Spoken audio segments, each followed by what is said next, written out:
Welcome to my YouTube channel. My name is Kelvin Johnson. In this video, I'm going to show you how to configure Microsoft Teams for the first time on your Windows 11 device.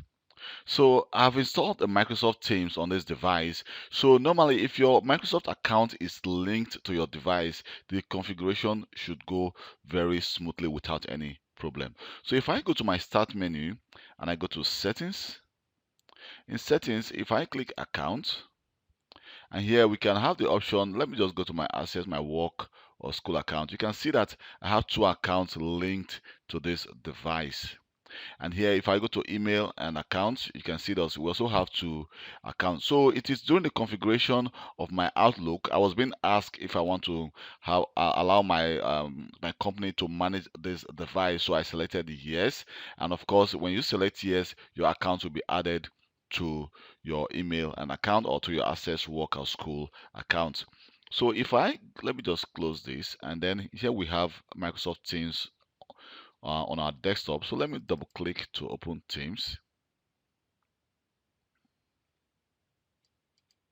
So Teams is now opened. Here you can see we have two options. We have two different account both. So this both account are the account that have been actually linked to this device. If you have like 5 accounts, those 5 accounts will be displayed here. So I'm going to actually select the account of Kelvin Johnson. So it's going to actually just link that account to Microsoft Teams. And anytime again I start my device, Microsoft Teams definitely is going to automatically start with my device.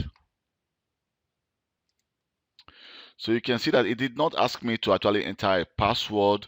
Why? Because my account has already been linked to this device.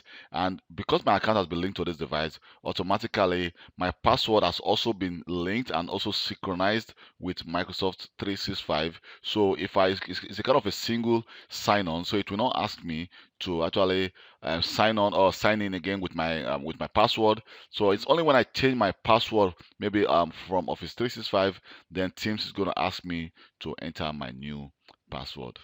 Thank you very much for watching this video, and please don't forget to subscribe to my YouTube channel for more IT related video. Thank you and goodbye.